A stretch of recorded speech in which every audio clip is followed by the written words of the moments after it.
Hi, നമസ്കാരം. ശ്രീ സായി സച്ചരിതം അധ്യായം 8. മനുഷ്യജന്മത്തിന്റെ പ്രാധാന്യം. സായിബാബ ഭിക്ഷയാചിക്കുന്നു. ബായ ജബായിയുടെ സേവനം, സായിബാബയുടെ ആവാസം, കുഷൻചന്ദിനോടുള്ള ബാബയുടെ സ്നേഹം. മനുഷ്യജന്മത്തിന്റെ പ്രാധാന്യം.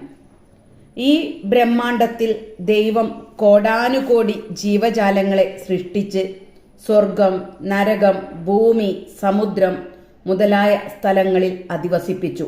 അതിൽ ദേവന്മാരും ദേവതുല്യരും മനുഷ്യൻ, മൃഗം, കൃമി ആദിയായവയും ഉൾപ്പെടുന്നു.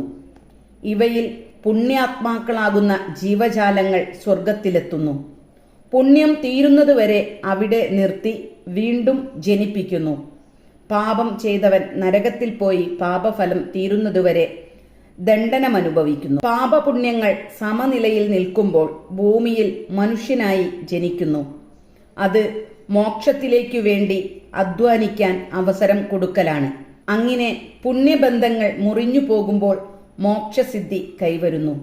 ആത്മാക്കൾക്ക് പുനർജന്മം കർമ്മഫലത്തിനനുസരിച്ചിരിക്കും. മനുഷ്യ ശരീരത്തിനുള്ള പ്രത്യേക വില. എല്ലാ ജീവജാലങ്ങൾക്കും ഭക്ഷണം, നിദ്ര, ഭയം, ലൈംഗിക ബന്ധം എന്നീ 4 കാര്യങ്ങൾ പൊതുവായുള്ളതാണ്. മനുഷ്യന് ഇതിനു പുറമെ ജ്ഞാനം എന്ന ഒരു പ്രത്യേക ഗുണം കൂടിയുണ്ട്. അതുകൊണ്ട് ദൈവത്വം മനുഷ്യജന്മത്തിന് മാത്രം അറിയാൻ കഴിയുന്നു. അതുകാരണമാണ് ദേവന്മാർ മനുഷ്യജന്മം ആർജിക്കുന്നത്. ചിലർ പറയും, അഴുക്ക്, കഫം മുതലായവ നിറഞ്ഞ് നാശോന്മുഖമായും രോഗം, മരണം ഇവയ്ക്ക് വിധേയമായും ഇരിക്കുന്ന മനുഷ്യ ശരീരത്തേക്കാൾ മോശം മറ്റൊന്നില്ലെന്ന്. ഏറെക്കുറെ ഇത് ശരിയാണെങ്കിലും അതിൻ്റെ പ്രത്യേകത മനുഷ്യന് ജ്ഞാനം സമ്പാദിക്കാൻ കഴിയുന്നുവെന്നതും ആ ജ്ഞാനം കൊണ്ട് ദേഹം ക്ഷണികവും നാശോന്മുഖവുമാണെന്ന് ബോധ്യം വന്ന് വിരക്തിയുണ്ടായി സത്യമിഥ്യ വിവേചനം ചെയ്തു ദൈവസങ്കല്പം ഉണ്ടാക്കാൻ സാധ്യമാവുന്നു എന്നതുമാണ്. അപ്പോൾ ശരീരം തന്നെ എല്ലാമെന്ന് വച്ച് അതിനെ താലോലിച്ച് സുഖേച്ഛുവായാൽ നരകത്തിൽ പോക്കും ഫലവത്തായി തീരുന്നു. ശരിയായ മാർഗം ശരീരത്തെ അവഗണിക്കയുമരുത്, താലോലിക്കയുമരുത് എന്നതാണ്. ഒരു യാത്രക്കാരൻ പ്രാപ്യസ്ഥാനത്തെത്തി മടങ്ങി വരാൻ താൻ യാത്ര ചെയ്യുന്ന കുതിരയെ എങ്ങനെ ശ്രദ്ധിക്കുന്നുവോ അപ്രകാരം ശരീരത്തെയും കരുതി രക്ഷിക്കേണ്ടതാണ്. അത് പൂർണ്ണതയും ആത്മജ്ഞാനവും സമ്പാദിക്കാനുള്ള യാത്രയിലേക്കുള്ള കുതിര എന്ന പോലെ കരുതിയാൽ മതി. ദൈവസൃഷ്ടികൾ പലതിനും ദൈവത്തിൻ്റെ പ്രവൃത്തിയെ മനസ്സിലാക്കാൻ കഴിയില്ല. അപ്പോൾ പ്രത്യേക സൃഷ്ടിയായി മനുഷ്യനെ സൃഷ്ടിച്ച് വിവേകം കൊടുത്തു. മനുഷ്യൻ കാര്യം മനസ്സിലാക്കി ദൈവപ്രഭാവം അഭിനന്ദിച്ചപ്പോൾ ദൈവം തൃപ്തിപ്പെട്ടു. അപ്പോൾ മനുഷ്യജന്മം സിദ്ധിക്കൽ പ്രധാന കാര്യം തന്നെ.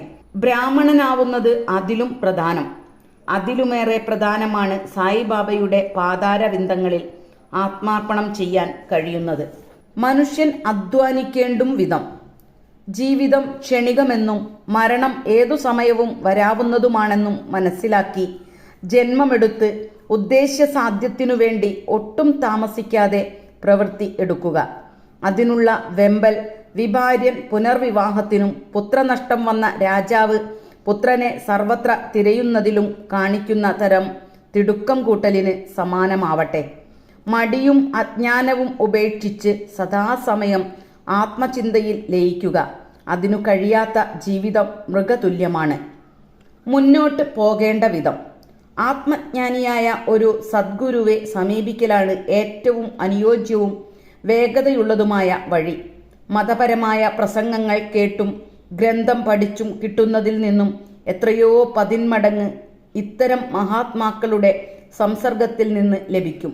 മുഴുവൻ നക്ഷത്ര സമൂഹങ്ങളും തരുന്ന വെളിച്ചത്തിൻ്റെ എത്രയോ അധികം വെളിച്ചം ഒരേ ഒരു സൂര്യനിൽ നിന്ന് കിട്ടും പോലെയാണ് സദ്ഗുരുവിൽ നിന്ന് കിട്ടുന്ന ജ്ഞാനം. പുസ്തകങ്ങളിൽ നിന്ന് കിട്ടുന്ന ജ്ഞാനവുമായി താരതമ്യപ്പെടുത്തുമ്പോൾ അദ്ദേഹത്തിൻ്റെ ചലനങ്ങളും ലളിത സംഭാഷണങ്ങളും നമുക്ക് പുണ്യമായ ഉപദേശം തരുന്നു.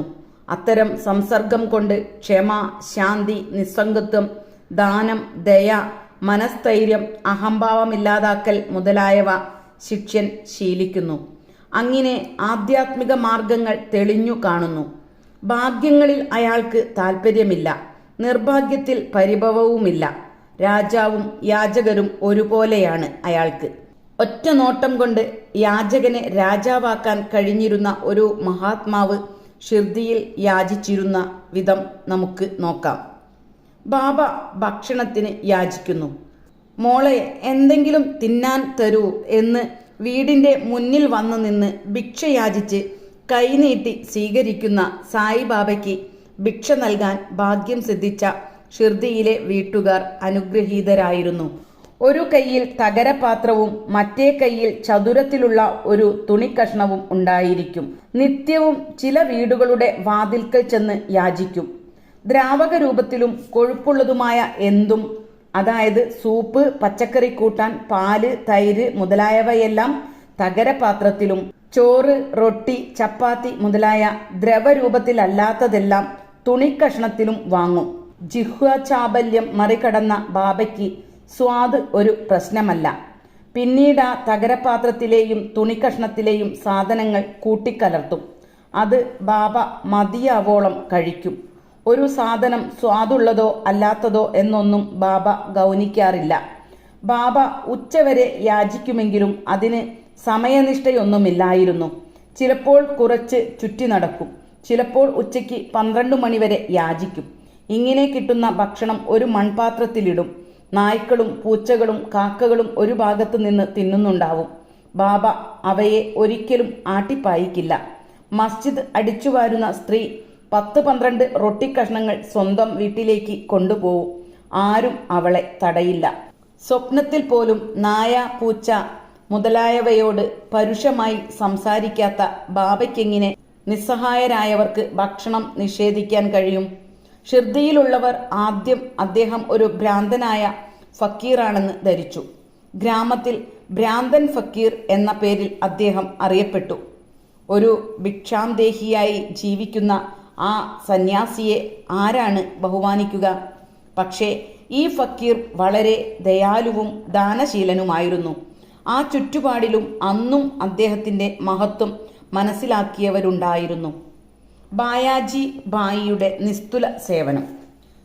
താത്യാക്കോട്ടയുടെ അമ്മ ബായാജി ബായി ഉച്ചയ്ക്ക് ഒരു കൊട്ടയിൽ ചപ്പാത്തിയും കറിയുമായി കാട്ടിൽ മുഴുവൻ ബാബയെ തിരഞ്ഞു നടന്നിരുന്നു. അവർ കാട്ടിൽ നാഴികകളോളം തിരഞ്ഞു നടന്ന് കല്ലും മുള്ളും ചവിട്ടി ഭ്രാന്തൻ ഫക്കീറിനെ കണ്ടുപിടിച്ച് കാൽക്കൽ നമസ്കരിക്കും. ഫക്കീർ ശാന്തനായി ധ്യാനനിരതനായി ഇരിക്കുന്നുണ്ടാവും. അവർ ഒരില വെച്ച് ഭക്ഷണം അതിൽ വിളമ്പും. എന്നിട്ട് ബലമായി അദ്ദേഹത്തെ തീറ്റും. അവരുടെ വിശ്വാസവും സ്നേഹവും വിസ്മയാവഹമായിരുന്നു. എല്ലാ ദിവസവും അവർ കാട് മുഴുവൻ ഇങ്ങനെ ബാബയെ തിരഞ്ഞുപിടിച്ച് തീറ്റും. അവരുടെ ഉപാസനയോ തപസ്സോ സേവനമോ എന്തായാലും അത് ബാബ ഒരിക്കലും മറന്നിട്ടില്ല.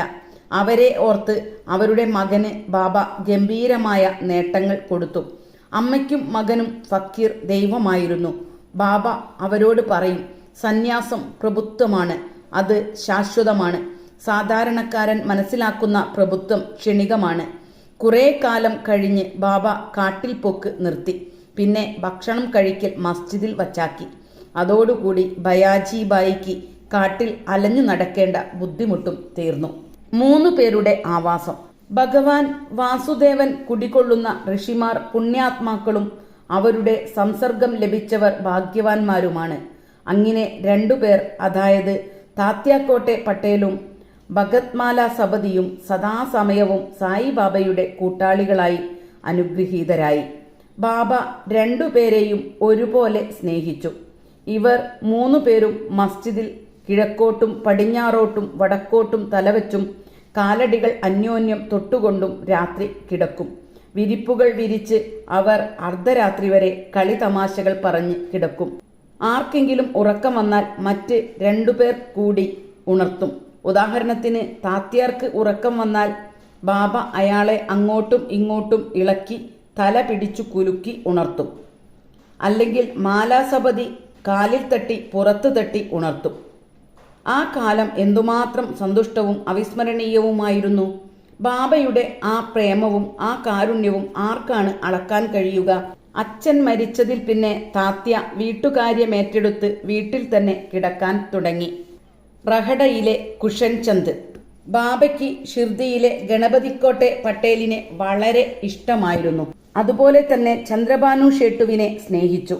അയാളുടെ മരുമകൻ കുഷൻചന്ദിനെ അതിൽ കൂടുതൽ സ്നേഹിക്കുകയും അയാളുടെ ക്ഷേമത്തിൽ എപ്പോഴും ശ്രദ്ധിക്കുകയും ചെയ്തു. ചിലപ്പോൾ കാളവണ്ടിയിലോ ചിലപ്പോൾ ഡോങ്കയിലോ മറ്റു ചിലരോടൊപ്പം ബാബ ഇടയ്ക്കിടയ്ക്ക് അവിടെ പോകും. അവിടുത്തുകാർ ഗ്രാമാതിർത്തിയിൽ വാദ്യഘോഷത്തോടു കൂടി വന്ന് ബാബയെ എതിരേറ്റ് നമസ്കരിക്കും. ഗ്രാമത്തിൽ എഴുന്നള്ളിപ്പായി കൊണ്ടുപോവും. ഉപചരിച്ചിരുത്തി സദ്യയൂട്ടും. പിന്നീട് സ്വതന്ത്രമായും സന്തോഷമായും കുറച്ച് സംസാരിക്കും. പിന്നീട് ബാബ എല്ലാവർക്കും ആനന്ദവും അനുഗ്രഹവും നൽകി ഷിർദിയിലേക്ക് മടങ്ങും. ഷിർദി തെക്ക് റഹഡയ്ക്കും വടക്ക് നിമഗവോണിനും മധ്യത്തിലാണ്. ബാബ ഈ 2 സ്ഥലങ്ങൾക്കപ്പുറം പോയിട്ടില്ല. അദ്ദേഹം തീവണ്ടി കാണുകയോ കയറുകയോ ചെയ്തിട്ടില്ല. എങ്കിലും വണ്ടികളുടെ സമയവിവരം കൃത്യമായി അദ്ദേഹത്തിനറിയാം. ഭക്തന്മാർ അദ്ദേഹത്തിൻ്റെ നിർദ്ദേശാനുസരണം മടങ്ങിപ്പോവുമ്പോൾ യാതൊരു വിഷമവും അനുഭവിക്കില്ല. അതനുസരിക്കാത്തവർക്ക് കഷ്ടപ്പാടും അപകടവും നേരിടും. ഇവയെ സംബന്ധിച്ച് അടുത്ത അധ്യായത്തിൽ വിവരിക്കാം. ശ്രീ സായിയെ നമിക്കുവിൻ. ലോകശാന്തി ഭവിക്കട്ടെ.